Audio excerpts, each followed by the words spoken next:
Good afternoon and welcome. I am so happy to invite you all here today to enjoy our program, LA Graffiti Black Book, Artists in Conversation. I'm Mary Miller, Director of the GRI, the Getty Research Institute. Here in Southern California, it's just 4 o'clock, where I'm in my kitchen in Los Angeles on traditional Tongva and Gabrielino lands. You, our audience today, are in many locations, and you may be in other continents, in other countries, in many time zones. We think we have people logging in today from Germany, Brazil, Australia, the UK, and perhaps down the block from me. We live in this pandemic more in the world than ever before. We seek to live in this world with awareness of where we are, of who we are, and the power of the visual.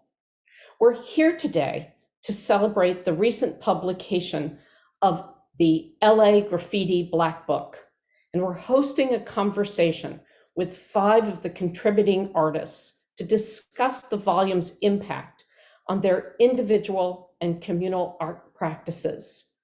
The published Getty Black Book collects the work of over 150 of Los Angeles' leading graffiti and tattoo artists.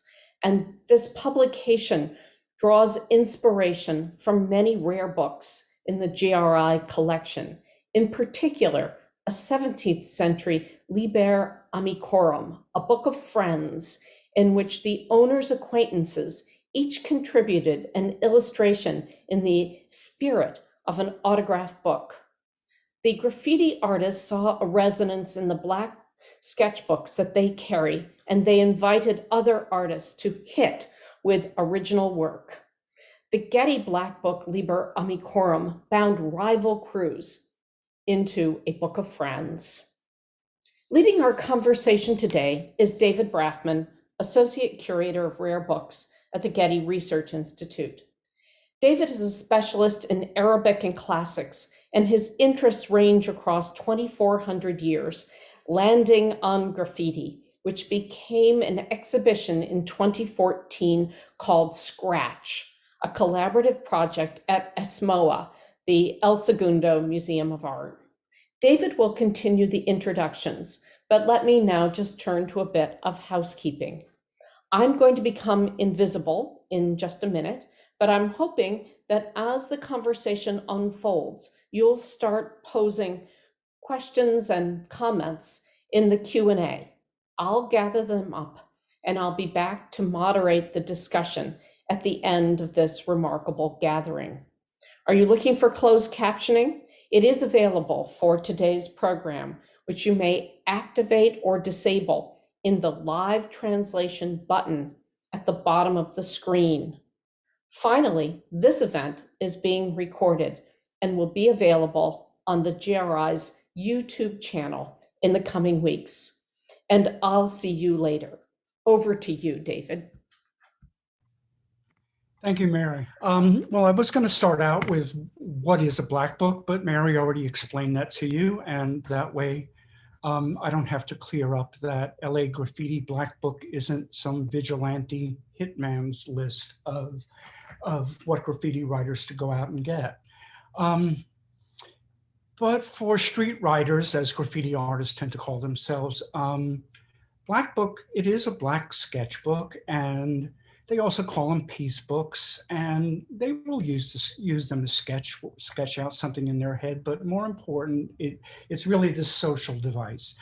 You get other street writing artists whose skills, their wicked skills you admire, to hit your book, just like Mary had told you. Just knock out a little artwork as a memento. What's up in front of you is the original Getty Graffiti Black Book. It's an unicum, as we say in Latin. It's unique. It is one-off, works on paper of 151 artists on 143 pages. But here is the new published trade version, the LA Graffiti Black Book.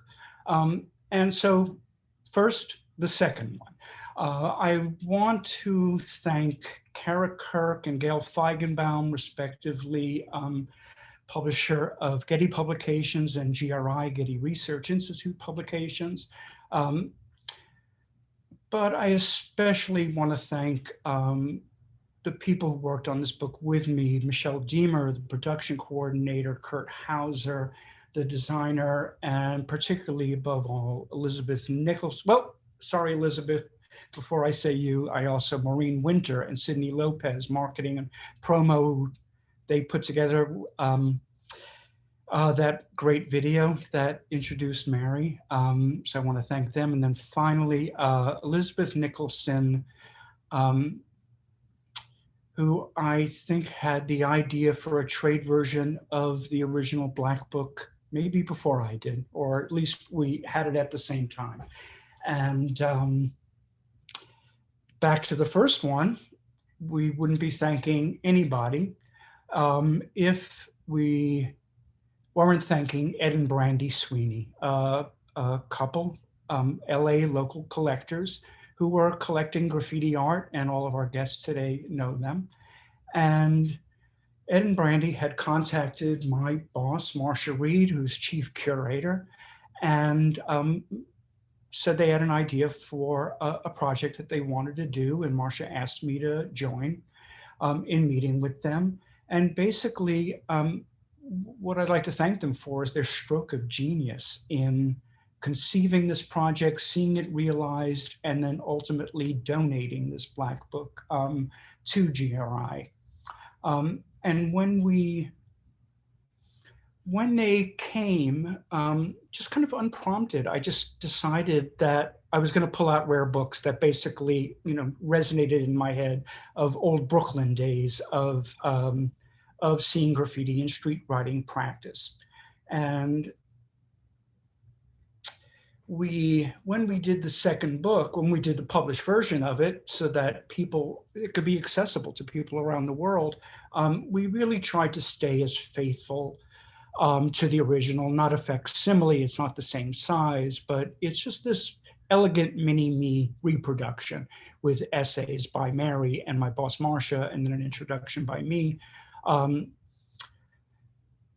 But look what these vandals did to my book. That's Shandu One's copy.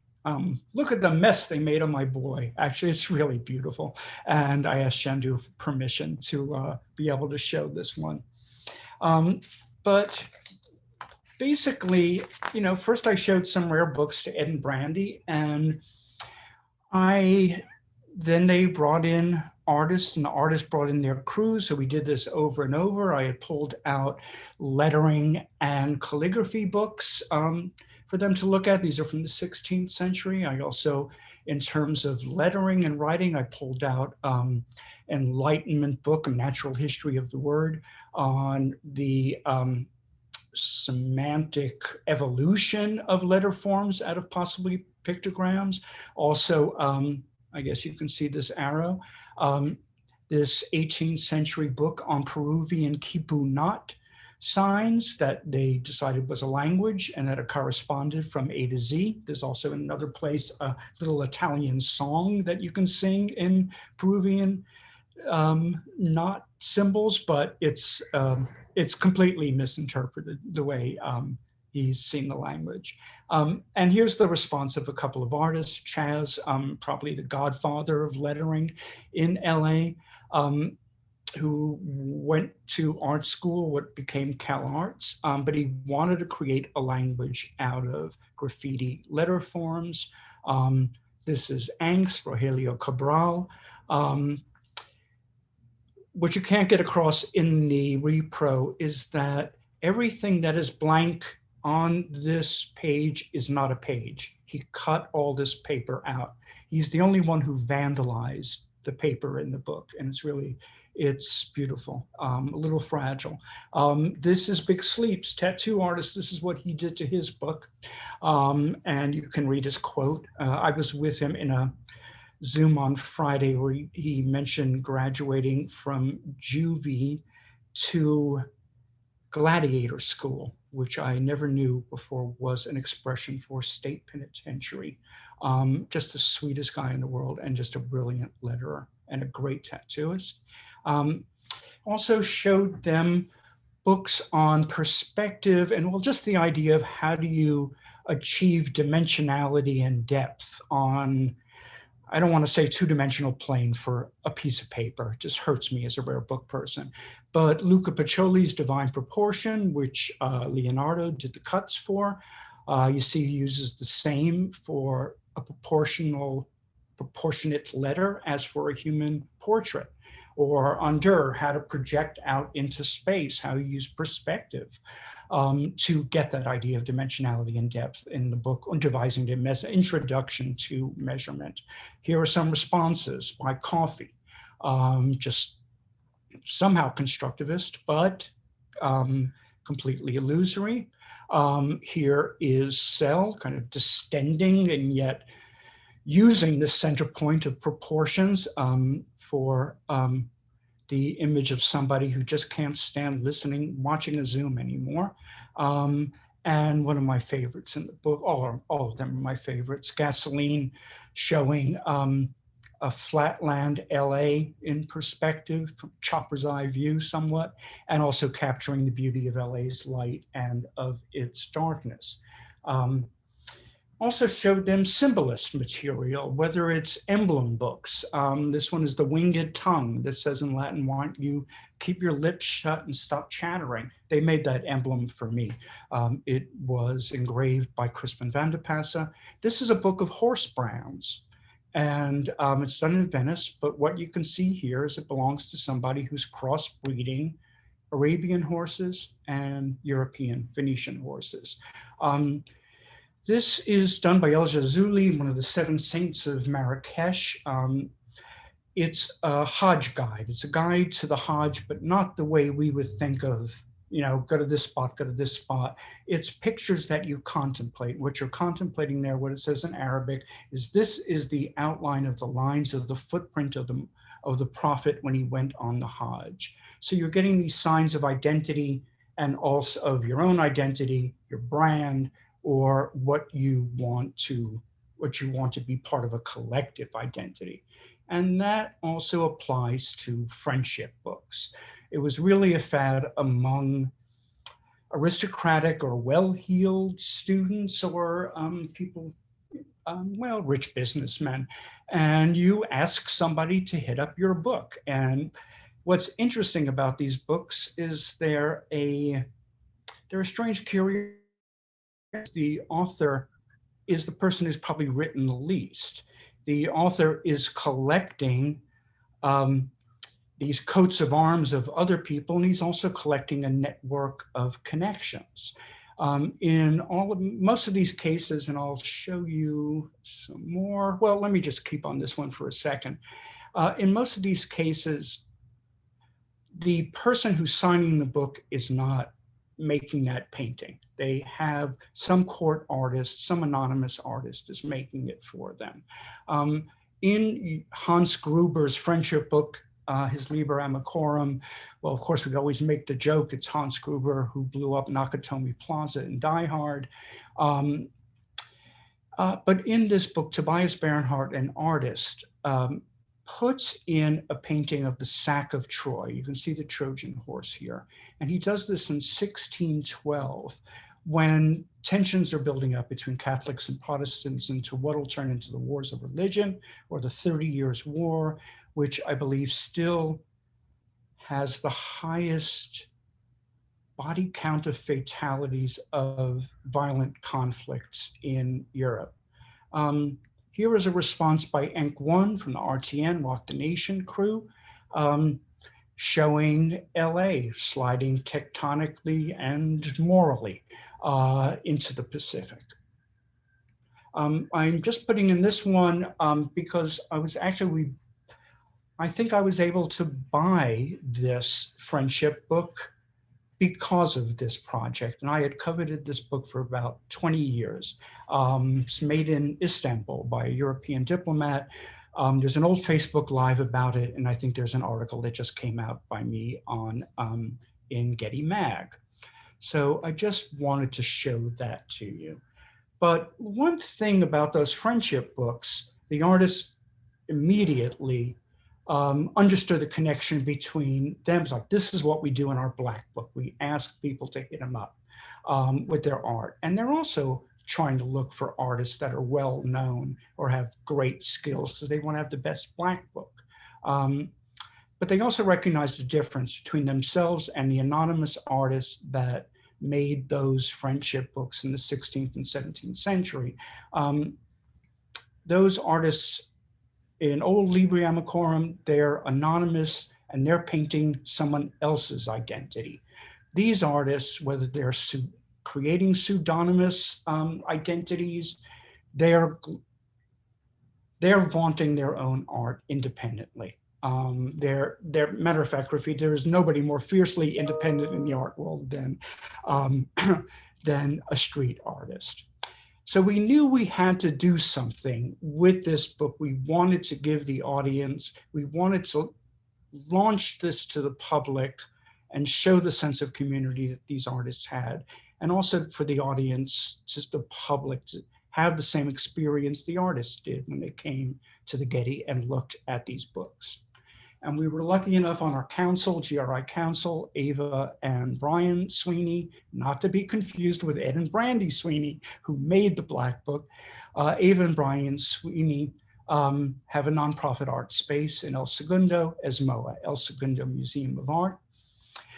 So we wanted the artists to paint and we wanted the rare books to be in the show, and we had little iPads there so you could flip through the pages and kind of curate against the artwork. And basically the one curatorial direction to the artist was blow up the Black Book, just explode its soul onto the walls and the floor. And I'm going to let them talk about their individual walls. There's axis working above, axis above, heaven below. And at the entrance to ESMOA, we just took a thick wax and put it over the wall, and over on the side had these sculpting tools, and these from a private collection are cuneiform cylinder seals to evoke this idea of how far the idea of writing with symbols, scratching in symbols goes back. And some nerd who has a classics degree and knows Greek wrote graphe right there, which is ancient Greek for scratch. It's also where the word graffiti comes from. In old Italian slang, graffito is a little mark. So the urge to express yourself in the world through art is just as visceral as trying to scratch, you know, so-and-so loves so-and-so onto a tree. And I think you will see it from these people talking. So again, I want to thank ESMOA for really what was one of the happiest experiences of my professional life. And I think next I will introduce, are you there, Axis? Oh, I have to stop, oh, I know, stop sharing my screen. Alex, come to me. There you are. Now I'm just going to find your bio. Alex Axis Ventura, dear friend, was born in London. He's a painter and illustrator, and he's really best known for his hyper-stylized freehand graffiti. Debuted on the streets of Los Angeles in the late 80s. By the mid-90s, the public murals that he did were redefining what artists could do with spray paint, as you will soon see. And he cemented his reputation as an innovative master of the aerosol arts. His commercial clients include companies like Lucasfilm, DreamWorks, and the NBA. So the first thing, Alex, hey, how you doing, Axis? Good to see you. Hey, what's up, dude? How's it going? This was Axis's page in the original book. And I would say in the repro book, I tried to get as many quotes from artists that I could and weave it into the narrative of my intro. But it was tough. But I do love this one, just like I love your quote here. you want to talk about the piece? And I'll stop flapping my winged tongue. Sure. Yeah. So this is my page from the original Liber Amicorum. I chose the title of the piece and also put that quote on my page because I thought it was perfect. I love Hemingway, number one, but I thought it was great because in graffiti, especially in this project, me personally, I'm friends with pretty much everybody in the book, but there probably are some people that didn't know each other. There are people that, maybe their paths didn't cross at any time or something. I don't know. But that quote to me was not just perfect because it was a book, but I guess, I think we talked about it back then when I originally turned it in. I mean, your friends can do, I don't know, sometimes you argue with your friends and, I don't know. I can't recall the exact reasons. But I do want to say, a book is every time you read a book or you open a book, especially an art book, you're entering a different place, a different world. It's like, you hear that when you're a child.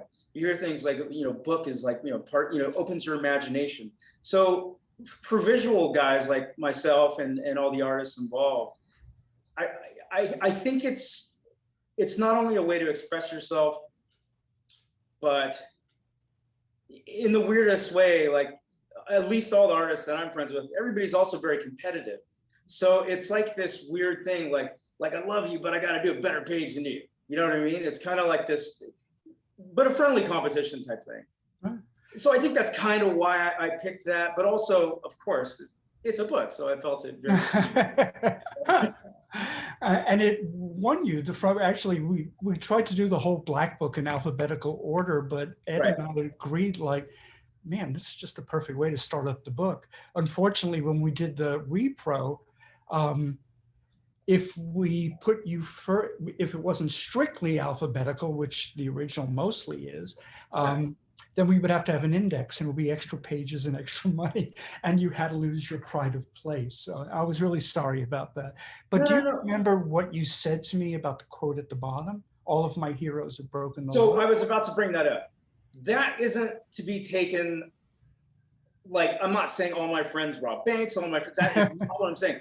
My heroes being Mozart, my heroes being Jimi Hendrix, my heroes being Rick Griffin, my heroes being those type of guys. They didn't follow or fit into like a template. They took an idea, they took something they were into and totally flipped it.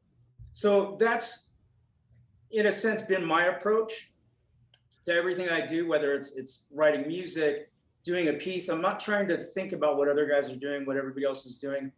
I just try to compete with myself. Mm-hmm. And kind of look at it, not necessarily comparing myself to those people I mentioned, but in a sense, never trying to think about what's going on and just focusing on what I think is right, not caring if people are going to like it or not. And I think that's your best work when you're just channeling. So that's more what I meant, like by that quote at the bottom. It's because, well, when we move on to their other pieces, we'll see, but I don't think I know of another street muralist that shows a young boy with slick back hair in knickers. It doesn't, the fact that you have a rat, spray painting anarchy on the other side sort of, belies, you're in a goth metal band, aren't you? No, I definitely not goth. Not goth metal. No, I grew up with punk rock and metal and of course other things like blues and jazz. But I chose that character just, to me, the little punk rock rat, kind of just in the weirdest way. Like, rats are underdogs, right? Nobody really likes rats or pigeons. They're kind of like, it's like, ew, like pigeons are flying rats, and then nobody ever wants to see a rat run across the front, their living room or anything. So they're kind of like these, I don't know, just as I said, underdogs. And I've always felt, as a graffiti artist, and even coming up from the very beginning when we were really young, doing like all the other crazy stuff, that's what we are. And it's just recently, at least for me, starting to feel like people are looking at it from a different perspective. And it's not so much like, when you say you do graffiti, it's not necessarily a stigma as much as it once was. Before, like, you would say that. I mean, I'm being totally serious. Like 20 years ago, you say, oh yeah, well, I do graffiti, but I also do paintings. I'm like, oh yeah, okay, cool. You know, they don't really, but now it kind of feels like people are a little more, they're seeing there's something more to it. But I'm just amazed. Yeah. And I'm amazed what you can achieve figurally with aerosol. I mean, it's pretty astounding. Oh, thank you. Thank you. Let's, because you have a lot of good paintings that you sent that I want to show. So really quickly, maybe we won't hang on the scratch wall that much, but who Can I helped say you? something about this really quick? Yeah, sure. So I just want to make clear to everybody watching, this is not all me. This was an amazing collaborative effort. As a curator for this wall and this part of the project, I was able to select guys that I'm not only personal friends with, because I'm friends with all of them involved, and everybody in the show, actually, I should say. But these are guys that I felt none of their styles look the same. They all come from different backgrounds. They're all doing their own thing. So it's a bunch of, it's like I got to make my own little zoo. Like I grabbed like animals, right? I mean, does that make sense? So I have Crush up at the top left. He did the Liber Amicorum lettering, which, I mean, the guy's amazing and he's a good friend. He's an awesome guy. In the top, in the middle there, I have Castle. Castle did the owl. Underneath that, I did the skull. All right. To the right of that, I did the kid again. I actually reproduced my page, the character from my page in the book. Right. Underneath the skull, my friend Plek did that book. Ah, that's Plek. That's Plek, and he did an amazing page. All these guys also did amazing pages, but Plek's page was totally incredible. To the left of that, the gray cat with the letter A, that's my buddy Atlas. Oh. Underneath everything, at the center, at the bottom, my friends Bob Roberts and Charlie Roberts, father and son duo. They are legends in the tattoo world. Yeah, sure. And those are framed pictures of theirs and watercolors of theirs. And the wallpaper I made up and I put up there behind their pieces is a repeat pattern of some of their tattoo flash. It's really a sweet piece. I just, we have about 4 more minutes. And I'm sorry. Eder was on that wall as well. My apologies. Eder did the background stuff. I'm sorry about that. All right. Sorry, Ed. Eder, forgive us, Eder. Eder was a designer that used to do all the Getty spaces too. Outside contractor. All right. Do you want to talk about what's up, Must Come Down, or? Sure. This was a piece. This was commissioned by Ed Sweeney, and this was right before. This was right before we did the book. He collects eggs. Part of his collection are eggs. So I did my own interpretation. Obviously, it's Humpty Dumpty, but he's sitting on the Berlin Wall. That's why we have the title "What Goes Up Must Come Down." And if you look underneath him, there are the characters there on the left and on the right. We have all the king's horses on the right and all the king's men on the left. So, and Keith Haring, obviously there's the Keith Haring. Yeah. That was actually on the wall. Yeah, it's beautiful. Yeah. Where'd your mind come up with this one, Axis? Balance of opposites. So there's a company I work with. They have a thing called the Artist Network Program. It's RUCA. And that's one of their main kind of slogans, the balance of opposites. So I just figured this piece, I was working on some graphics at the time, and I just figured what better to have than a small sparrow carrying an elephant. And this is pretty, This is all done with graphite? This is graphite. It's amazing. Oh, thanks, man. Thank you. Dude. Let me get to the next one. Seems a little jammed. Okay. Red Dragon Rhapsody. So these fish, these are called arowanas. I love painting. I paint a lot of fish. These ones are actually illegal in the States. They don't leave Asia. They're beautiful. They're very highly coveted fish, incredibly expensive. And I just love them. And one day I will have some. But I just love painting them. I think they're beautiful. They represent a lot of really amazing things in their culture. Well, we're going to have to get back to that one. Somebody asked that in the Q&A, what they represent.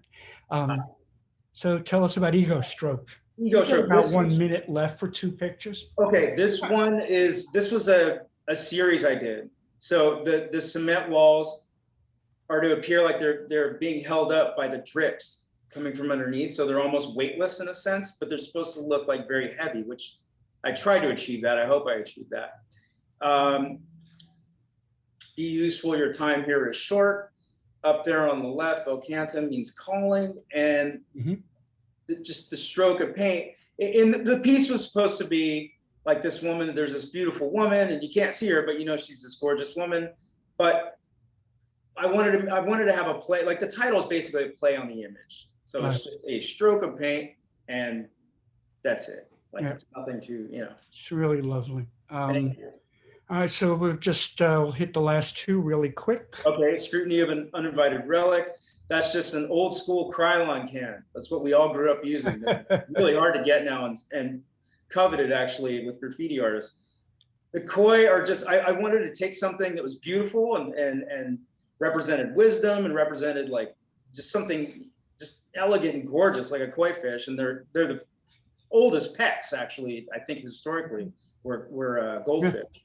But I just wanted to have that and just kind of have like the combo of like the grit from the city and what I grew up with, and just kind of like combine the two and have like a little nice little. Fantastic, fantastic. And I've seen this recently, Yes. even though we're getting on 10 minutes. So. Okay, this was a giant wall I did with my buddy Atlas, who also has a page in the book. He worked with me on the Scratch exhibition as well. Right. We did this in January of this year. This is on the side of the Del Amo swap meet. It's massive walls, an incredible project. Yeah, it's like 30 feet high, that wall, right? That is massive. I can't remember the exact square footage of this thing, but it's pretty large. It took us about 8 days straight of just showing up in the morning and leaving at night. Yeah. It was a lot of fun. It's really, and again, this is all aerosol. This is all spray paint. Wow, that's amazing. Axis, it's so good to see you, man. Here, Even if you are a little square there.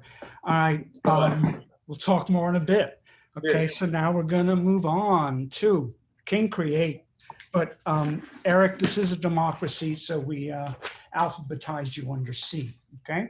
So Create, you there, Eric? You wanna turn on your video? Eric, we're gonna skip you over.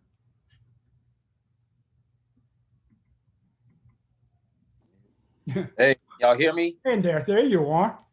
Okay. That's you on the screen in front of the Sphinx. Do you want to turn on your video? I'm pushing the button. Here, I'll do it. There you go. Oh, there you are. Yeah, it was weird.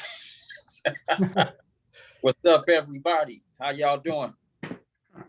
Well, I would speak for them, but I don't know because they're all muted except you and me. So let's get, I guess Jim McHugh, the famous photographer, took that picture at Scratch. So let's get to your page in the book. What are you thinking? Tell me about it. It's pretty mythological. Well, the title of this page that I created is called The Defender of Style. That's the title of this piece, The Defender of Style. And yep.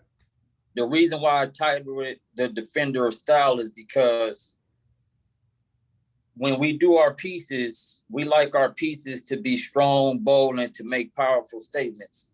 And so I wanted, symbolically, I used a character that I got from out of a comic book and played around with it and put my little spin on it. And what I did was I used the character symbol representing the letter E. And so sometime in the style writing culture, we would use a character in place of a letter, whether it's an O, an I, or whatever kind of letter. So for me, I used it as the letter E. So it says create, CRE, number 8.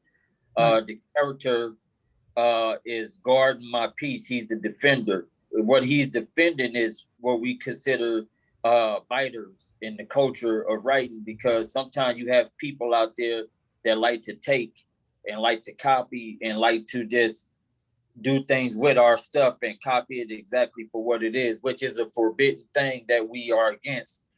Even though we all are inspired by each different artist that we admire, but the thing is to always, if you're going to do something, always take it to another level, so that's the main objective. I want to say very quickly that, I am what they consider the style writer. I am an extension of other great masters and kings of this culture and of this art form. And I'm very honored and privileged to be able to be part of this project. And, it was my responsibility and my duty to bring in the most elite, magnificent, talented artists that never even got their shine. So there was my responsibility to bring in some of the best into this book project. And I'm sorry, I forgot to read your bio out loud. But I think everybody would know.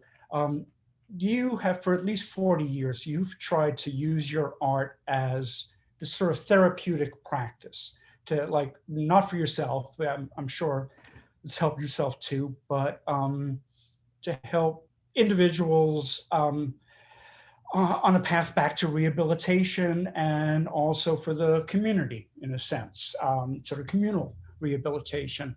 Do you want to talk about that a little bit, yourself as a teacher? I'm a firm believer of each one teach one, as a principle of giving back. A lot of people, they grow and never tend to give back. Sometimes it's not in everybody to do that, but I guess it's in me that I want to reach back and give, not just to only my community, but to the world. Because my thing is this: if we don't pass down the torch to other up and coming talented young people, then we will have a big generation gap of people who don't know their history of the art form, nor will they understand the principles of different things of who invented what, but understanding the fact that there's a lot of room for growth for them to invent new things as well to the art form. Right. And so, yeah, that's what I'm part of that type of mindset. Each one teach. Yeah. Can I ask you, this might be a difficult question. Say a year of infection and racist violence and murder, and not the kindest of years. Didn't really have the spirit that we wanted, that we had in the book. What was it like being an African American artist this year? Interesting. You said this year? Yeah, well, this year. I mean, I in a way, that's kind of a stupid question itself. But I mean, for the past year and a half, was it that much more pronounced? Or let me make it greater. Yeah. What it's like just to be a Black style writer in general has been very interesting. In the early 80s, there was many talented Black style writers that were very talented that never actually got the proper attention and spotlight due to where we come from in South Central Los Angeles. There was only a few of us who shined that pushed through a decade and time period where things were very crucial and critical coming from out of South Central Los Angeles, but only the strong survive. So for those who are still pushing, it's very interesting for us because a lot of people, they skip over us because a lot of people don't like to come down into an area that they hear a lot of bad information about. So it's our responsibility. If they don't come to us, we taking it to the world. It's mandatory. Yeah, it's mandatory that we take this art form to the world, because when they don't come to see what we do, we bringing it to the masses. And it's very important. I tell my crew members and my team players, I let them know that it's very important that whatever we do it at a high capacity, a high skill of our craft. So most scratchers, most street writers are looking at rivalry just because, the same, but there's a certain athleticism to art, that, show your skills. You consider it almost a cultural obligation to, if people are going to ignore the Black community, then the Black community's got to make sure that they show them they shouldn't be ignored. Well, it's like the title of Enk's piece. was Our Contribution, or The Great Wall of Crenshaw. I think that was the title in the book. Oh yeah, Our Mighty Contribution. That's the title of our project on the Crenshaw wall. It's called Our Mighty Contribution. Yeah. We basically, on that wall of Crenshaw, we told the story from the beginning of time to what we foresee the future. Yeah, and it's brilliant. Because it's like a movie. We had to do an edited version of compacting history on a certain amount of surface on the wall of space. But we didn't just paint pictures. A lot of us have knowledge, wisdom, and understanding. So we took our knowledge, wisdom, and understanding from our studies, and we took all that and compacted it as a force, as a crew. And man, we did a magnificent job, which actually picture on. Yeah. Do you want really quick on the scratch wall? Okay. Signs of the times. What are you trying to get across here? Okay, that concept is a concept that I came up with very quickly. And being part of this project, I knew that we had to do something that was going to make a powerful statement to let our voice be heard. So what I came up with was the sign of the time, because I wanted the world to know that our ancestors have been doing this since the beginnings, you know, from the hieroglyphics. Sometimes we consider this to be modern hieroglyphics in a new modern form. You know, our ancestors was doing symbolisms and lettering, and then, you know, same thing with the Mayans and the Aztecs. And we showed that both cultures are similarity, because in all reality, in Los Angeles in the beginning, I'm not from New York, but even on the East Coast, from my study, the Black and brown culture actually was the beginning forces of doing this art form. And so it's very important that we make a statement with showing people that, hey, from the beginning all the way into the present day and time, we made a statement then, we're going to make it now, and we're going to continue to make a statement through our art. It's it's a pretty powerful piece, especially in El Segundo, to be, you know, what they call the other side of Sepulveda. Were there Latino painters on this? Was it all RTN or? It was RTN and associates. We have an extended family of different of artists that are like our brothers as well. And we share a common thing of knowing about who we are. And when I say who we are, I'm talking about like our roots, our cultures of our richness and our legacy. And so everybody that I pulled in on the team, I already knew what kind of superpowers that they had. So due to the fact that I knew their superpowers, I had put everybody in assigned places to be able to navigate and to orchestrate what they needed to do. And I was the facilitator, and then I also put my Midas touch on the wall as well. You sure did. And you know, since we don't have time, I'm not going to point out that it says down there. What's that? What does that say? OG Dave. Yep, that's you. So I am in the crew now, right? Yep. Enk and Ace Form put that on the wall about 6:30 in the morning, and they kept saying, "David, can't you see what it says?" And I couldn't see a damn thing. And then Enk told me, like, "You're in the crew now. You can walk down Slauson anytime you want." So yeah. Let's just click through a few of your. We sort of like blew the 10 minutes, but I just love listening to you, man.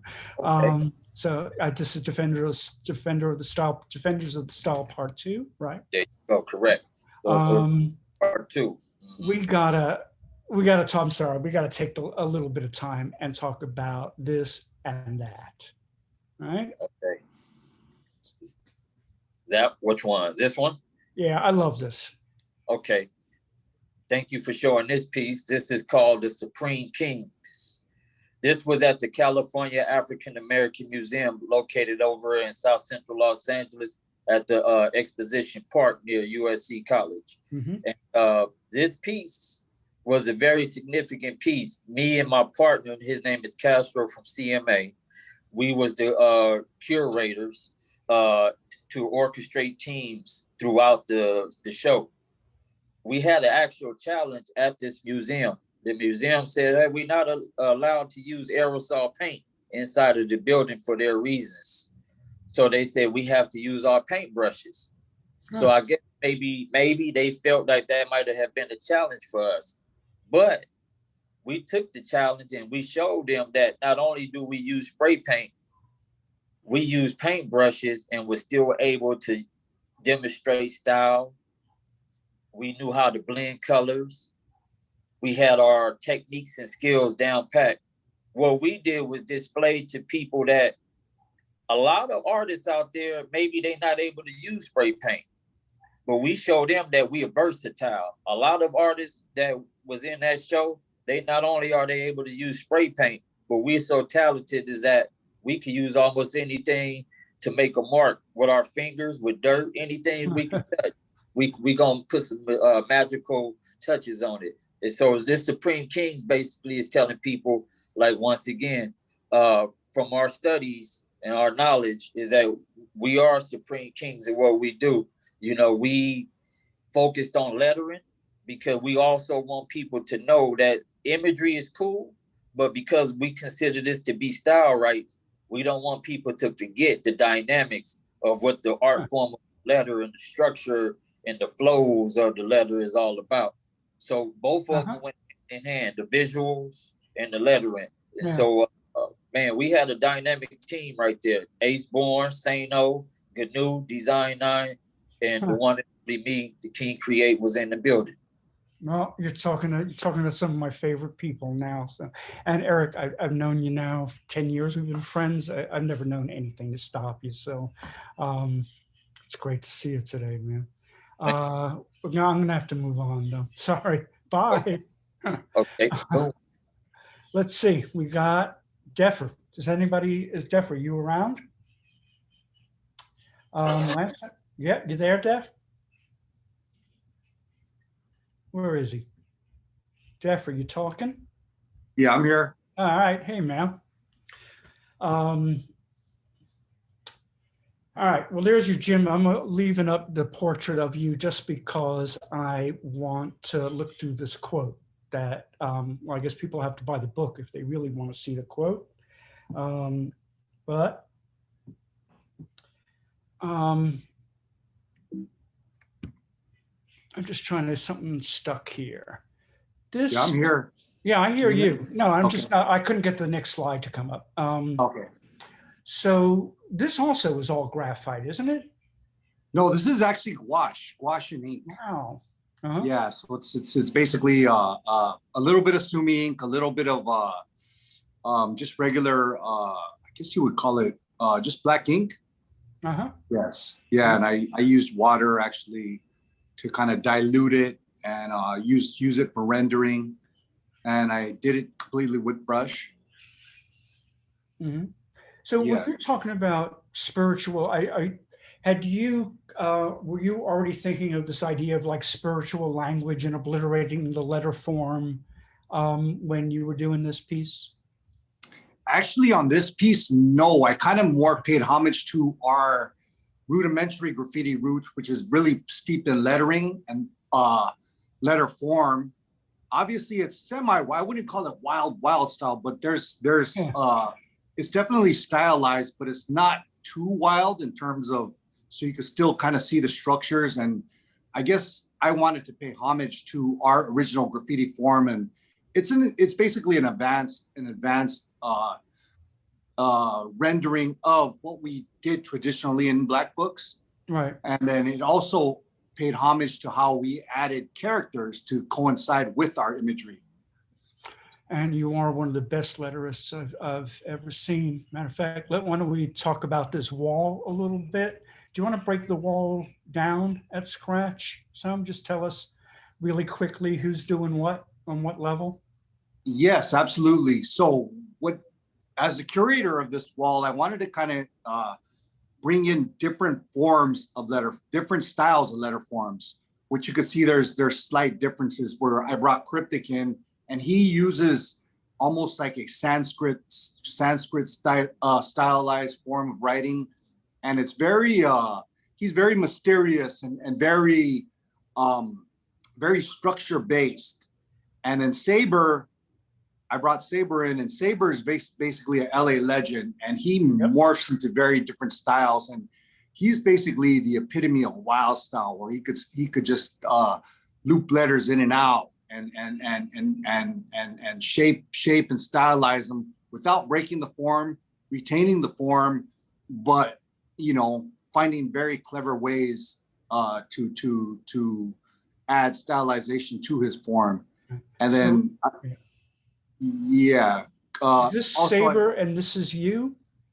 Yes, Basically? I'm next to Saber, and that would be a good form of spiritual language where I obliterate the letter form basically. And it's basically free form, it's free flowing, it's unplanned, and it just flows straight from the spirit. Right. So there's no template, there's no, there's nothing that holds me back from doing the image or any preconceived thoughts of what's going to happen. And then I also brought in both Prime and Sleeps, who are fellow crewmates of mine. Right. And they brought in, kind of the neighborhood Picasso style, black letter forms that were traditional on the streets of Los Angeles. And they give a distinct LA twist to the lettering form that's unique to the world. That has also had set a trend, throughout the world. And then I brought in a fellow artist, Gajin Fujita. That's my dog. Buddy, stop. Here's Gajin right now. That's my dog. It's going to wake up my dog. Be careful. Yeah. That's okay, man. So I brought Gajin Fujita in. Buddy, stop. That's some hood stuff right there. That's real. So Gajin did the figure, and then Sleeps had filled it in with letter forms, right? Yes. And this is Patrick Martinez? Yes, Patrick Martinez does. Yeah, he does a whole social. Yeah. Let's get on to. I'm sorry. Go ahead, man. Yeah, he just does. He has a whole social and political take on his art and the climate of the times. Yeah. A lot of the social unrest and whatnot. This is such an elegant wall. It's really, and talk about challenge and rivalry to decide that you and Saber are going to weave in and out of each other. That's no mean feat. I guess that Kyle Saber can't paint with aerosol anymore. Doctor won't let him, right? Yeah, it's probably dangerous for all of us in terms of just toxicity. I enjoyed breathing the fumes for a couple of weeks, I have to say. Easiest show I ever curated. Let's talk about, I'm just going to click through these and come back to them. Okay. Just so people get a chance to see them. Which one would you most like to hit on? Do this one? I can talk about it. That's fine. This one is kind of like representative of spiritual language. And obviously I didn't plan it, but I kind of had an idea of a totem pole, and you could kind of see like the layers, how totem poles go up, and there's kind of layers, and you can see like shapes of eyes, maybe a bird's beak. I'd have to point it out to you, but you could kind of see like subtle imagery, and basically that was an inspiration for this particular piece. And I don't know, sometimes I do feel like I'm channeling from these ancient times, bringing it into a now present form. So yeah, so the different colors kind of represent layers, and it is representative of I would say a totem pole. That's what I thought after. It felt like that after. Well, now I see like geological stratification now that you said that. Yeah.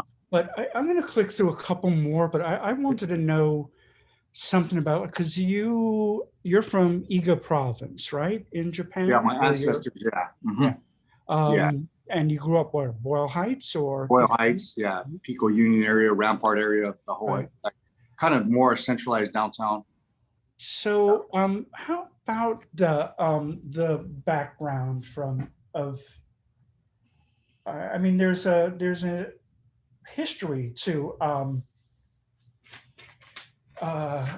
I don't know, what do you say, Egan culture? Iga is basically, it's basically the sticks in Japan. It's basically by Kyoto, and it's basically a wooded rural area. Right. And there was one way in and one way out, and basically it was lawless, right? And that's where the form of guerrilla warfare in Japan came about, and what's known as ninjas.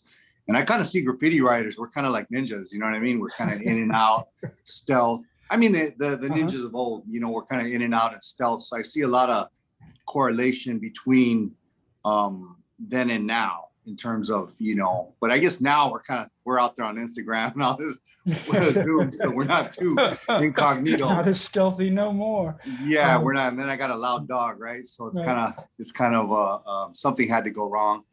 But I remember on the first night of Scratch that I was sort of, the co-curators, the six of you guys, I was saying to you, all right, El Segundo is the most photographed place on earth because of all the advanced weapons technology that goes on here, and the cops are right down the block. So, we don't want to get kicked out before we even start painting. Yeah. And I'm just like watching you guys like look at me with a straight face, and all of a sudden I realized, like, little drippy curator nerd is like lecturing these stealth ninja artists on, like, you want to be really cool, keep it a secret that you're painting here. Not one thing happened that 2 weeks. Nobody got hurt. Nobody had a fight. Nothing. All right. All unity. Yep, exactly.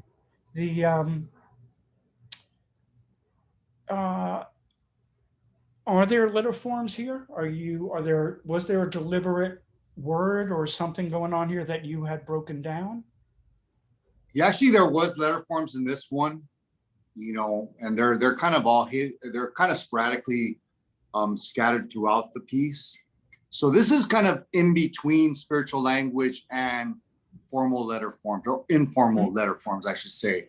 Right. Because like I say, so every piece I do is basically its own energy. So sometimes it's all formal letters, there's rows of letters, and sometimes there's a mix of letters, structured letters, and spiritual language, which is obliteration and streaks and whatnot that flow through the piece and weave in and out of the piece. So it's basically sometimes this is a good example of a mixture of both. And don't ask me to read it right now because it's kind of small. I did this piece several years ago. No, but it's, I was going to ask you about like breathing techniques and stuff. Maybe we should talk about that. I mean, there's so much of this that reminds me of like Islamic scribes, and philosophy of scribal culture and calligraphy in Islam, like the philosopher Al-Farabi. I think I quote him at the beginning of LA Graffiti Black Book. He says, "Words and letters exist in a divine realm and they descend to illuminate us." And I was wondering, like, when you once written about sort of moving subconsciously through the word, that you were breaking it down. And I was wondering if you do go through any kind of like practice, like bodily practice before you start letters, or do you use breathing techniques of where to stop, where to start, things like that? Yeah, I actually do use breathing techniques, and obviously, the deeper you go into a piece, it's almost like second nature. So it's not really a practice; it automatically happens. And usually, I also like mentioned in previous interviews that I clear the mind, a lot of times, because it can be clouded, especially when I'm doing spiritual language, because it's unstructured and it's akin to gestural abstract. It's akin to like free form painting or channeling almost, it's almost like automatic painting, where people don't know where it's like speaking in tongues. People don't know where the origins are, but it's coming from somewhere divine. So it's like Homer, like the muses singing through Homer. Yeah, yeah, it is like a muse, you know, singing through Deffer, right? But or something of that nature, and it comes from a place where it's a realm of unknown. You know, it's Babel. We don't know the origins, and even to the author, even to the person that's doing these incantations, so to speak, it's mysterious. It's mysterious, and it's supposed to be this conversation between us and the unknown, us and God, us and the archangels, the angels, you know, and that's pretty much the context of spiritual language, is emptying the mind and free flowing, a meditative state, a sublime state, a divine state. I mean, that's the thing. The word is, you know, a letter's a symbol and a sound. You know, sentences are read and they're also chanted. I mean, if a word or a letter, or if the letter's a symbol, a sentence is like a line of music, basically. Exactly. And to approach it like that. I'm going to have to go, Alex. Okay, thank you very much. Thank you. See you soon, man. Yes, sir. Ish, how you doing? Although I'm honored that Jim took this picture of me, do you mind skipping it just to try to get that anonymity we were talking about earlier? Or Deffer was of course, I'm sorry, man. Maybe you're still a villain. So what do you mean here? For better or worse, we're no longer the villains. Are you afraid that you're getting canonized? You know, I think my whole life, being a graffiti writer, I think somebody else touched on it earlier. It wasn't, I believe Access said it, it wasn't something you really announced to people or you told people outside of the insular community, because it was generally associated with violence, gang culture. It was frowned upon. I think it's only been within the last 10 years or so, maybe. I might want to credit the Banksy movie Exit Through the Gift Shop as really exposing a lot of the world to the fine art side, or a more deeper side of what potentially street art and graffiti are. Even though they're completely separate things, it doesn't matter now, because the general public doesn't know that they're different, and they become, you know, conflated. And that's fine, because it opens the door for us to not be the villain anymore. So for better or worse, you know, there's kind of a fun about being an anti-hero or an anti-social person, if you will, a bit of an anarchist, which I think a lot of graffiti writers are.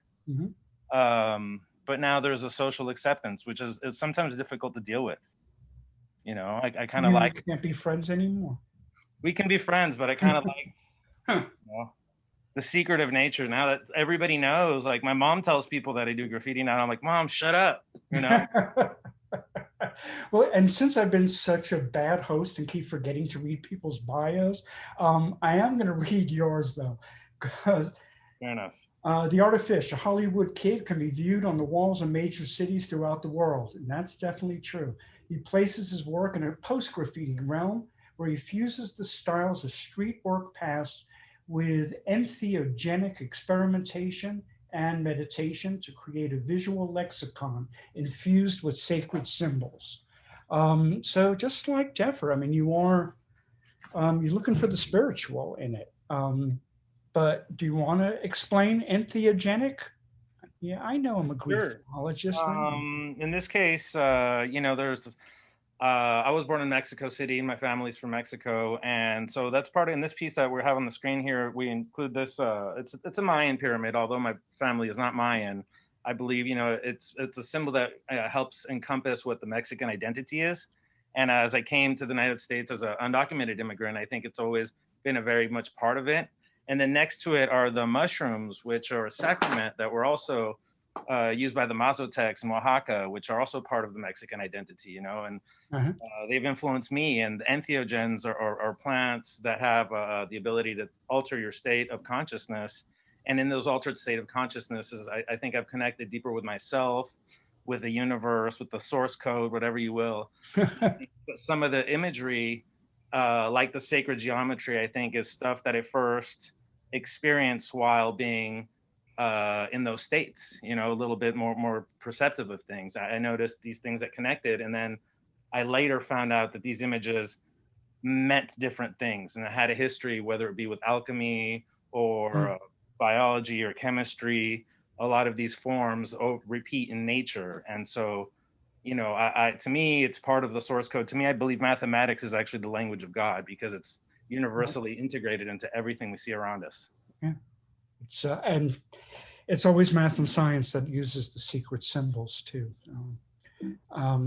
Because you would ask me to put up Luca Pacioli's Divina Proporzione again for your piece. I mean, do you want to hang on this slide or? We can skip it, but very much, you know, my exploration of these forms, I think, has been part of the fine, I guess, artist exploration for a long time. And I think that my work is somewhat connected to that ancient work, like this type of exploration here. This is kind of a working style that I developed where I include some of the, you know, some of the graffitis in the background there, but it's somewhat obscured. I also have the flower of life and the Merkaba, which is symbols associated with different spiritual practices. The Merkaba often is associated with Kabbalah mysticism. And the flower of life is another one that's connected to the circles back there. It's been found in Egypt and Greece and Rome and China, all over the world. And it seems to be this recurring symbol. Da Vinci has it in his books and his journals. So again, it's an exploration and a connection to that historic exploration of subconscious states, mathematical language of God. And I think, you know, all these are explorations of the Platonic solids. Plato obviously is one of the great thinkers, and he talked about the forms and the ether and this kind of abstract, I guess, place where our consciousness all connects. And I think some of these images I try to create by adding these layers and these forms and these layers, visual representation of kind of the exploration of that own personal space, I guess. That's brilliant. That's not you. Is this a landscape behind it? Is this? Yeah, it's kind of meant to represent. It's, you know, like I use some of the op art with the stripes and the shading, and it's kind of like collage, but also like a landscape. The ridges of either, you know, I have some mist, kind of like haze, and ridges of mountains that are kind of layered in the background. So yeah, definitely, they're like abstract landscape paintings with these forms, the exploration of these Platonic solids in front of it. Very trippy, man. Thank you. No, I love your stuff. I'm gonna move on to heaven, so we have a little bit of time for Q&A afterwards. See you later. I know who you are behind that mask, and I know the man behind that glass door too. Carlos, you there? Yeah, I'm here. Hey, Vern. Hey, how you doing? So, David, what do you want to talk about most? All right, man, you know, do just it a little bit quick. I love this sentence. Art imitates because it loves nature.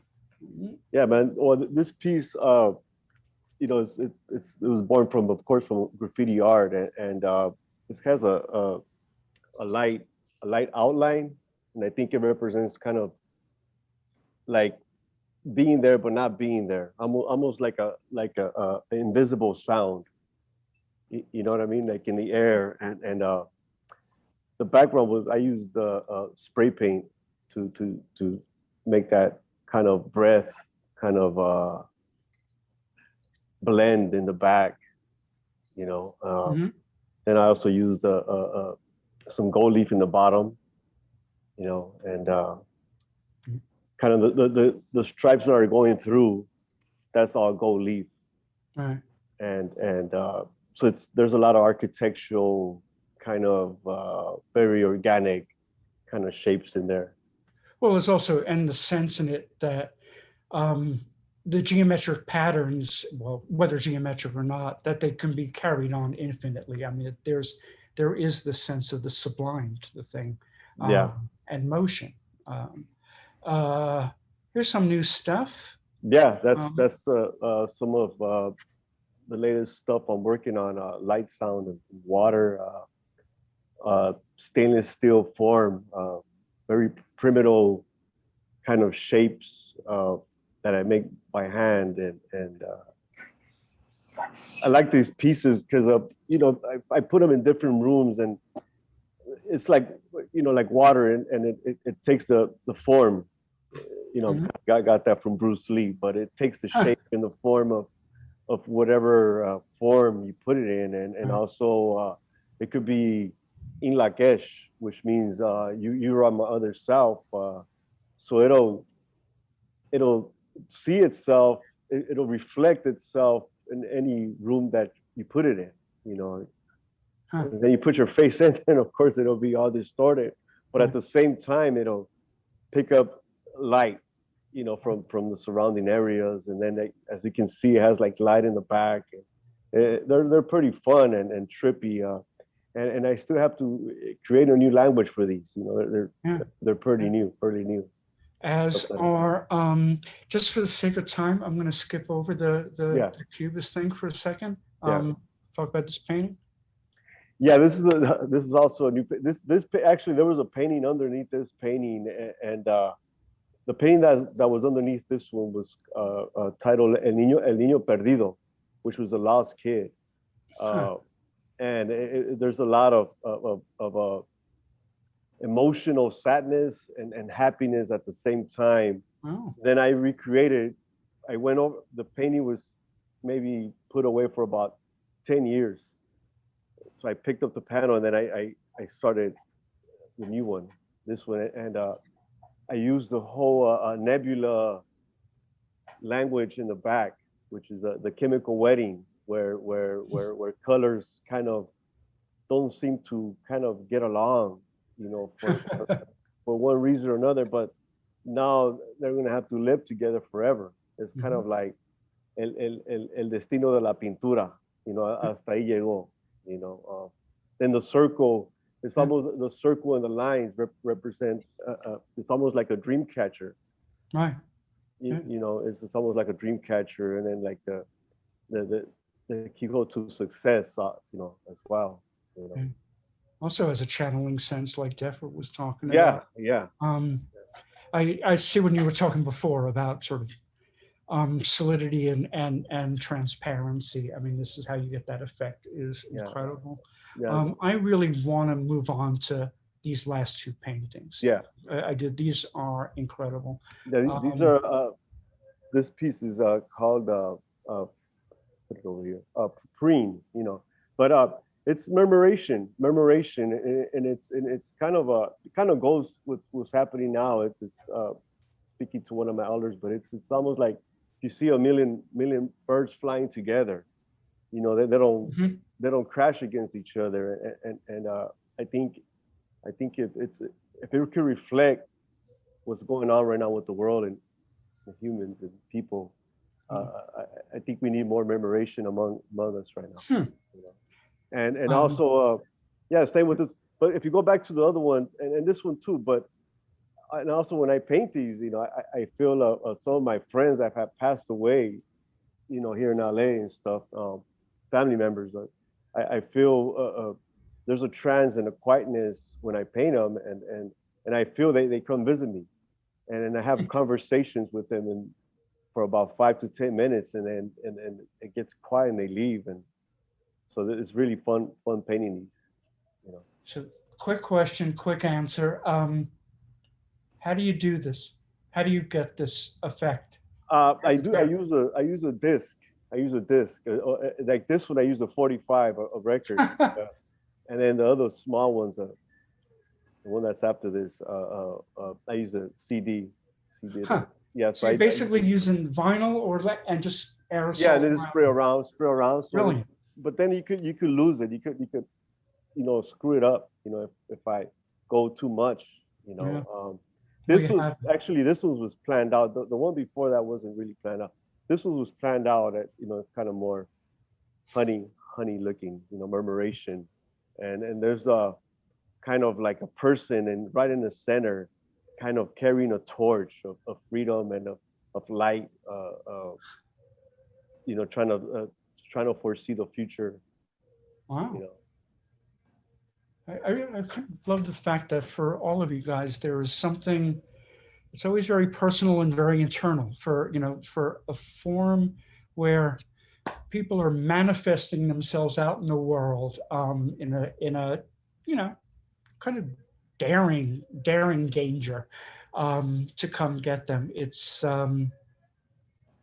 very personal and internalized. Yeah. You know. Yeah. So, It is, you know what, like growing up in LA, I think we all have, we're all somehow connected, and a lot of us that are in this panel, a lot of us lost friends here in LA through, I don't want to get to the dark side, but like they call it the decade of death, where from 85 to 95, we lost a lot of loved ones. So for me, and I can speak for other ones, you know, we are painting for the folks that are not here with us anymore, you know. And I paint for them, you know what I mean? And I know some of the other folks do too. It's beautiful. You know? The look, even in the original book, I guess Axis had Rival's mother bring in a page. Right. So their rival was in the book. Right. I mean, Triggs was still alive at the time. Yes. But we won't get into that. Yeah. But so I'm just going to say, just show something to end up here. Is really, Carlos, thank you, and all you guys. I was visiting Ace Jacori Perry a few days ago and looking at this piece, and he was back working on working with the Dinkra symbols again, these West, you know, Atlantic African coast symbols, and this young girl reading a book, and the book has a sign of leadership on it. And, you know, Aceborn is an amazing letterist. But there's something in these symbols that, and he and I were talking about it, what all of us have always felt, you know, those of us who worked on the show, the book, you know, what we owe to Ed and Brandy for creating this, and, you know, making that book and giving it to me and introducing me to all of you guys. Heaven, I think you were the first one to know them. But there's been the same reason that you guys wanted to call it like LA Liber Amicorum is, and the same joy that we had in Scratch, of getting a bunch of creative people together, you know, from different backgrounds and working together and finding joy and friendship. And I, you know, as sappy as I sound, it's what the book represents to me. It's why this project was so wonderful, you know, like every friendship book. I'm the author who wrote 10 pages of it, you know, you guys are the authors of the book. But what this book represents and what this project is represented is something that, you know, unity out of diversity is something that LA could really use right now after this year plus. And I think, like I said before, I looked through the published version of the book, and some of my best LA friends, their art is in this book. And I just want to thank you all. Let's spread the word. Keep on painting outside. Mary, back to you. Sorry we're running late. David, could I ask you to stop sharing the screen so we can have all the panelists turn on all of our speakers today? If you can turn on your cameras. There are questions that have come in that are just so incredibly interesting. And I think we won't be able to get to all of them, but there've been a number of questions that have come in about the relationship between danger, acceptance, and creativity. And I wondered if I could ask our artists to reflect briefly on this. If it's less dangerous, does it change the creativity? If it's accepted, does that change the creativity? I wondered if you could talk a little bit about that. That's one of the things our audience would like to hear about. Well, I think it's definitely more accepted now. You know, it's definitely more accepted now, and I could definitely say that by doing this art form, it definitely saved my life and saved a lot of my friends' lives, and I could just leave it at that, you know. But I'll let some other fellows also talk, you know. I would say from my experience, I pretty much agree with what Carlos or Heaven just said. You know, it actually has done a lot for me. It's been a blessing from the Most High that I've been able to take this art form, not abuse it, but to utilize it to an advantage to help people, to help myself, and to beautify the world. I never looked at my art form to tear down the world. I always looked at my art form as a magical touch. My spray can, my pencil, my marker was like a magic wand in my hand, and it still is. And my brain is the driving force, along with my spirit, to create masterpieces for people to enjoy, along with me doing lectures. So this has been a great experience for me as an artist. Axel, I know you want to say something. Fish, I think you were about to say something. Well, for me, I mean, I personally thrive on the danger aspect of it. I think that's what keeps it relevant. I like that it's still somewhat on the periphery of mainstream culture. For me, it's what keeps me interested in it still. Although I'm grateful for the opportunities as far as financial, and even as someone mentioned, being part of the, art historical canon now, being able to dialogue with people that I look up to. I've been included in art shows with a bunch of my favorite artists, and to me, I'm very grateful for that experience. However, I enjoy, to me, it's the danger that keeps it relevant and important and interesting. Can I say something? Yeah, please. I'd rather I'll mention something about the danger thing. At this point, the most dangerous thing I do is move too fast. I don't want to throw my back out, but I have to say, on the acceptance part that you mentioned, I'd like to touch on that, because, and I'm going to be brutally honest here, I never wanted to be one of the cool kids when I was younger. So that's why I got into skateboarding, and skateboarding led me to graffiti. And the reason I say this is because all these guys here in this panel, and I would say pretty much all the guys that I've met doing this over the years, and we're talking about 30 years here. In a sense, everybody was kind of like an outcast, like skateboarders, stoners, like the guys that listen to punk rock, heavy metal, like some were in gangs, but we were all misfits in a sense. And now that I look back and I see where we are today, a lot of people use those times and those formative years as a catalyst to get to something not only more positive, but like a greater experience and a broader, like creating things that, like sharing, your vision with the world. That's an amazing thing. But I really do have to say, as far as the acceptance, I never wanted to be accepted. But now my work is, and I'm very grateful. I don't mean to sound like I'm not happy with what I do. I love that I get to do this for my, it's my career.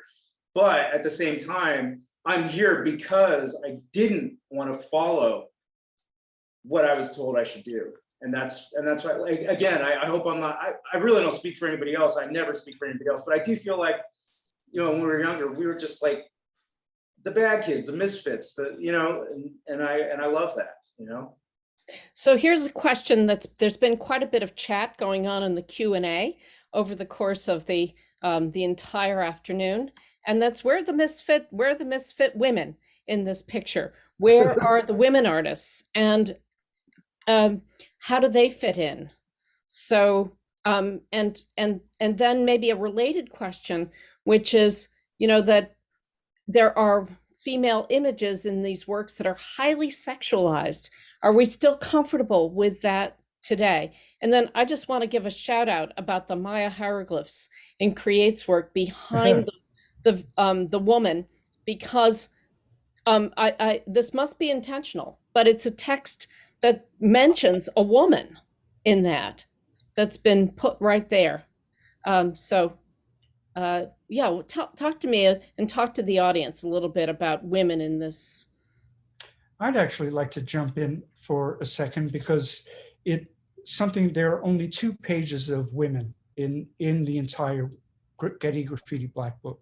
And there's Petal and Blossom on one, and Sherm in the other. And Petal and I have talked about trying to start at least like an Instagram gallery of like Las Angelinas. And Eric, Create, I once saw one of your Instagram lives where you were talking about, there was a whole list of women artists that you were talking about. Do you want to jump in? Yeah, very quickly.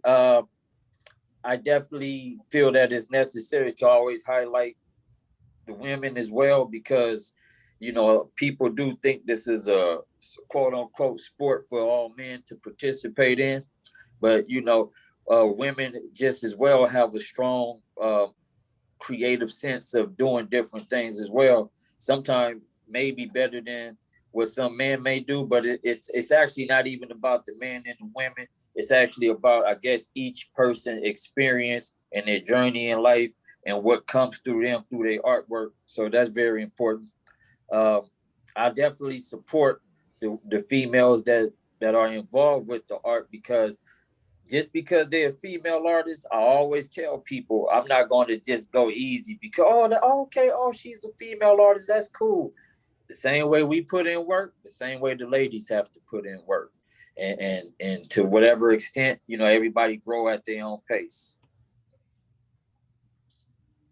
May I speak on it quickly? Yeah. I think the lack of representation of women in this graffiti culture in general is a reflection of societal failure to promote women in general as artists. I think women in the art world are underrepresented, even though they might participate equally.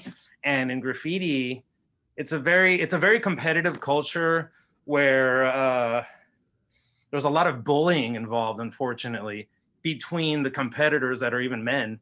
So often women are the first to be pushed out of the circle because of this very competitive and aggressive interaction, at least between the younger graffiti writers. And I think obviously once we become older, a lot of us soften up or more accepting. But I think there's just this very aggressive kind of quality that is not very welcoming toward females, specifically in graffiti. That's it.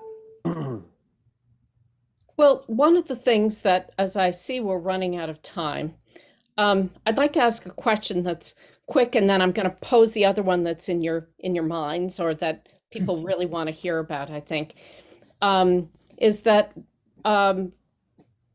a place we should go, that our audience can go, to get a sense of how Los Angeles graffiti art is its own thing, why it's different from San Diego or New York City or Brooklyn?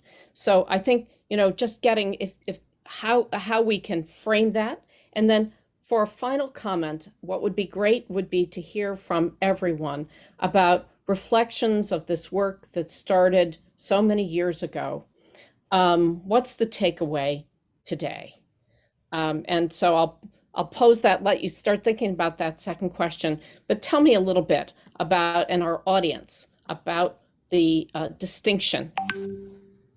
Well, for the first question that you put out there, a lot of our places that we were able to paint at from back in the day are no longer existence. Like those was like treasure chests where people could go find some of the best work ever done in LA. Now we do still have a few places where people could go, like they were saying, the Delamo Swap Meet, where you got murals around the building, and there's other facilities where people could go, but the setting is a little different from where we evolved out of. So, you know, I would say that's something that a lot of people would have to do a little research in for LA to see where there are some very good locations to go see the artwork. But I want to suggest this, or I want to say this. Me personally, I do lectures and slideshows where I show in-depth history of photographs of the golden era or the golden days of what was created. Because that way I take people back in the time capsule, so to speak, so that they could get a sense of what existed, and then taking them to where it's at now at this point. So I'll just throw that out there.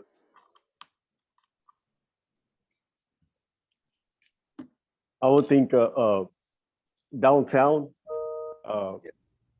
it's a good place to go and see some graffiti. But yeah, like Create said, we, you know, a lot of the places that we used to go do our art are no longer here, like the Belmont Tunnel. You know, that was a good place to go and get creative.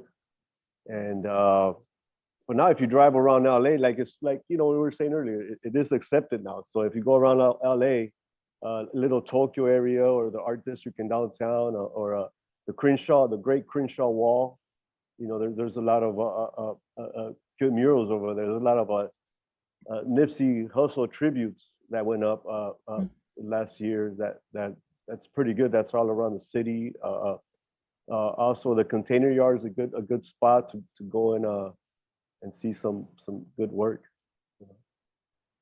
And then also, if you go to the South Central and the east, like Boyle Heights, the east side, then you can kind of see also the history of graffiti, where now we're talking like placazos, but that's a whole other thing there, where it's a neighborhood thing now, and but that kind of where a lot of the graffiti begun in LA by the placazos, and then graffiti came later.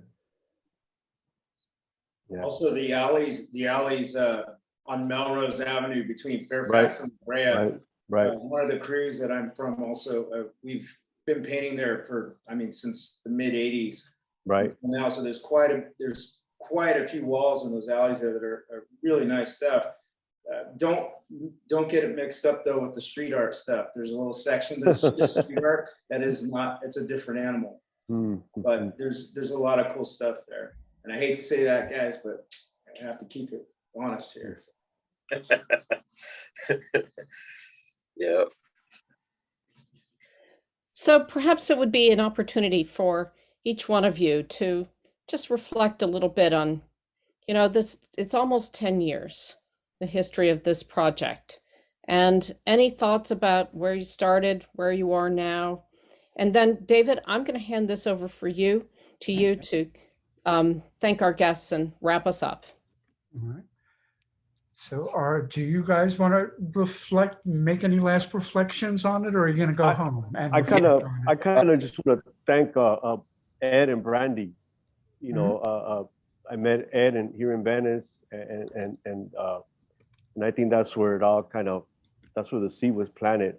But I definitely want to thank them for sure, because they were collecting the Cusco artists, and then they started collecting the graffiti artists, and so really like to thank them, and then also David and the Getty for extending your arms and seeing the art that everybody is doing and contributing.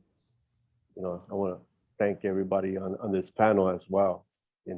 Trazo Kamati to all my relations. Gosh, it's getting a little weepy here. It's almost, I just, are we? Now men. It feels very emotional to be in this moment and reflecting on the 10 years. It was a long journey. I think one of the questions that came in early on is, why did it take so long? And I think, Fish, you had some response to that. Why did it take so long? What's been going on that took this project? Well, as far as the why did it take so long to publish the book, I don't think it was ever intended to be published to begin with, and I think it's just the public demand created the ability for us to do this now. And if you don't mind, I'll just quickly reflect. I think I'm really grateful. This project opened a lot of doors for me. I think Deffer was the one that mentioned me to be a co-curator at the museum show, and working there, I made a lot of friends and was able, since then, I've been in art shows with Axis, with Deffer, with Create, with Heaven, and I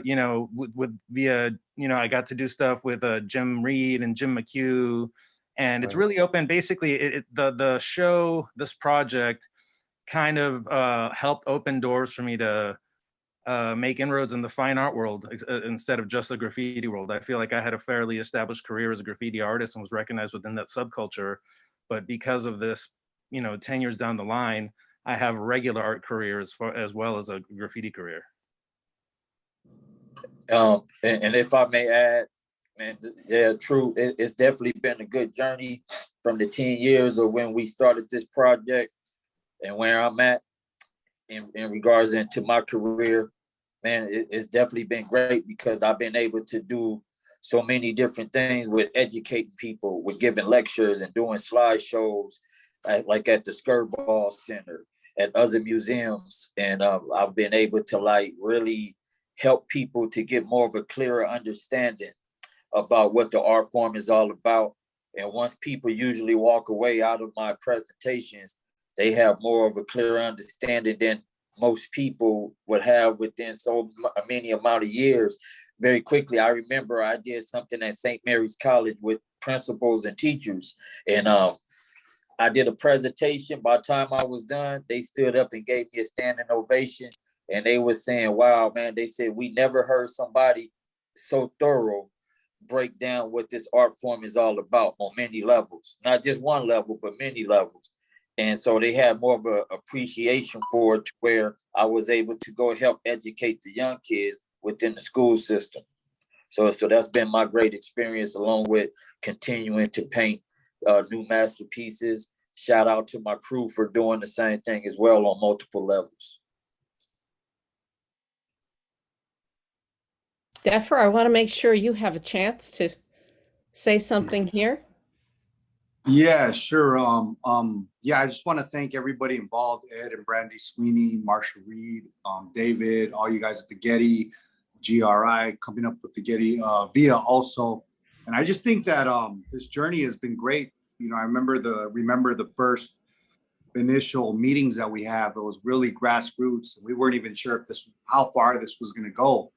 And, you know, we drove around the city and, you know, gave pieces of paper out to every, you know, the crews that we, you know, try to include. And we never, you know, without knowing how far this was going to go, but we were able to be blessed with the scratch show and build a lot of alliances and friendships out of this.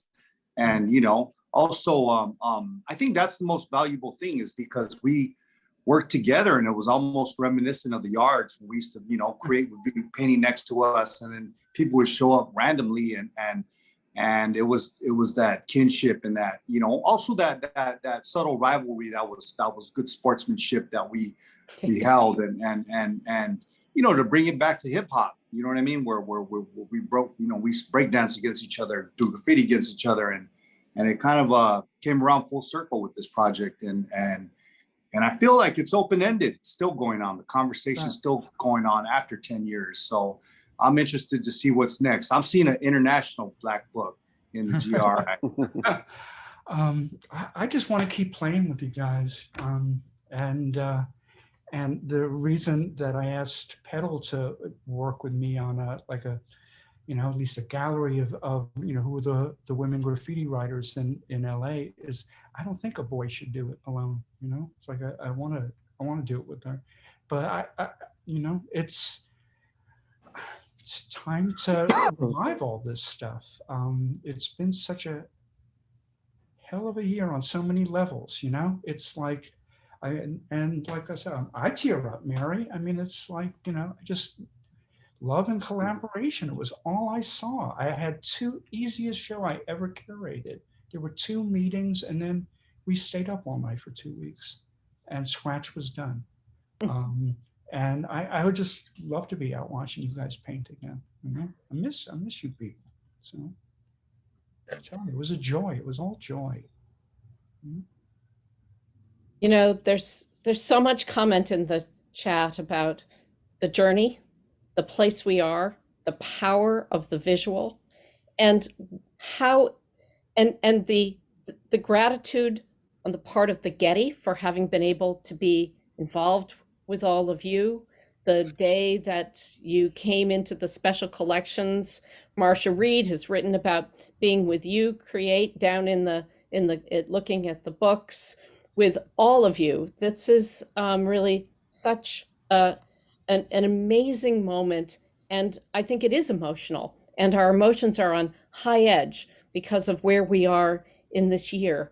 And so to feel that this landmark, this book, is now a part of the world and goes far beyond the original audience.